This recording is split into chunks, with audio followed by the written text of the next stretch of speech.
The tuck box is done on a black cardstock and it has an ape with a red heart behind it. You have two hands holding cubes and it says the JLB deck. And all of the red and silver is done on a metallic foil. One side says do it your way and the word way is upside down. And the other side says never give up with a cuss word in the middle, so I'm gonna cover that. The back is going to be very similar to the back design. The bottom of the deck has a card reveal, says JLB Deck V2 Silver Edition, and has 2 QR codes. You're also going to get a custom tuck seal, and on the inside of the tuck box, you're going to get even more artwork. But that's not just for the large inner tuck flap, that's also for the entire inside of the tuck box as well. You're going to get those two hands holding the cubes again. If you're looking at the inside of the tuck box, at the bottom right here, you're actually going to have someone holding up the finger between your ring and pointer finger, which I do not endorse at all, so I'm not even going to show that because I do not want to promote any vulgarity. There is one more thing that this tuck box has to offer though, and it's something called an NFC reader. And what an NFC reader is where the same thing of if you take your phone and you can pay for something by tapping your phone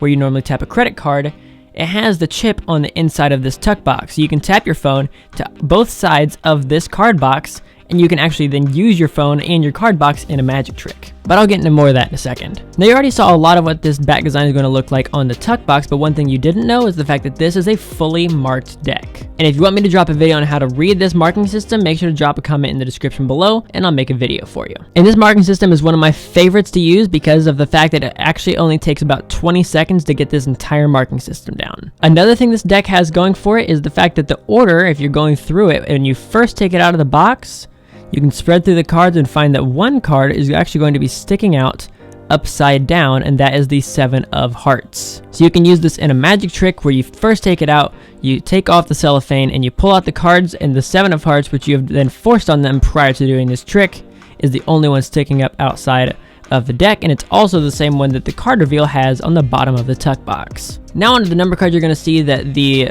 pips, indices, and values are barely reshaped, but not to any point that would be even mildly noticeable to the naked eye. So when it comes to all your black cards, you're fine. Your red cards are going to be a little bit darker, but again, all of your formatting and your placement is all going to be standard all of the way through. Then when you get to your clubs, you're going to look like this, and your hearts are going to look like this. Now we're on to the 3 aces. Your first one is going to be ace of diamonds holding that same cube, and it has some nice artwork behind it on the outside of the diamond. I'm going to put my finger here like this really quick because I want to make sure that with this next one I cover up part of that. So you do have the same artwork around the outside of the club, but once again you have that extra finger being held up there, and I once again do not want to promote that. If I would have known that all of that would have been on this deck, I never actually would have taken this review, but a lot of this did end up coming out all right, so I guess it is what it is because I've already taken the review. So now we're on to the ace of hearts. Once again, you have that same thing that you have on the front of the tuck box. The court cards are a bit weird for me. I mean, they have a lot of like really weird faces on them, so I'm not entirely sure why the faces are like that. I'm like, I don't mind the glasses and stuff, but the rest of it's kind of just strange, to be honest. The King of Hearts does have a reveal on it, so that's kind of fun, so you can use that for a magic trick, but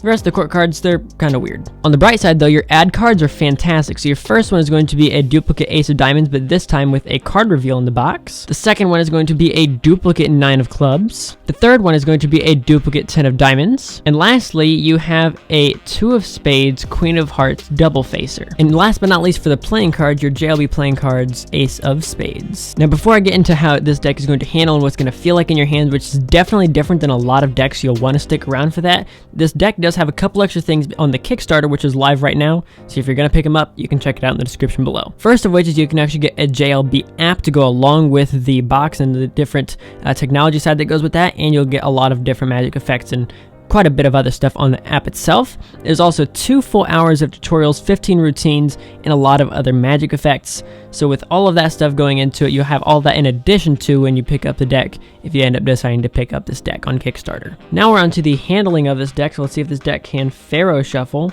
So from bottom to top, definitely difficult to Faro shuffle, but once you get started, it Faroed every other fine, but definitely not an easy one to get started. Quite a few other decks that I like better than this. It's definitely not a United States playing card company. The paper even feels different. Once again, not an easy one to Faro shuffle, but it does work.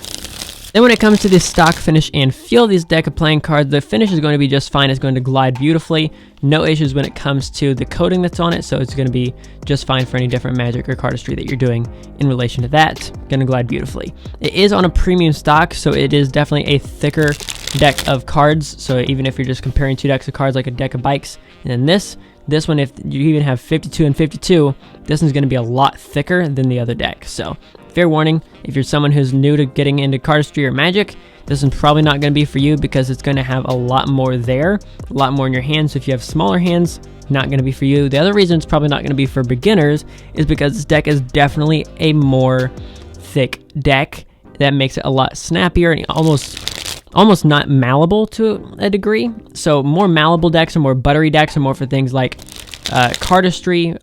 That'd be more like for within cardistry, you'd have more things like the card spring or under pressure, which again technically both work. I mean, those both look fine. Snappy moves would be more for things like backdrop like that or ATM, which look like this. So both of those moves there more for snappy decks. But this deck right here is in between snappy and almost stiff. So it's actually so thick that to a degree it can be a bit difficult to move. Once you have it broken in, then you're going to be fine.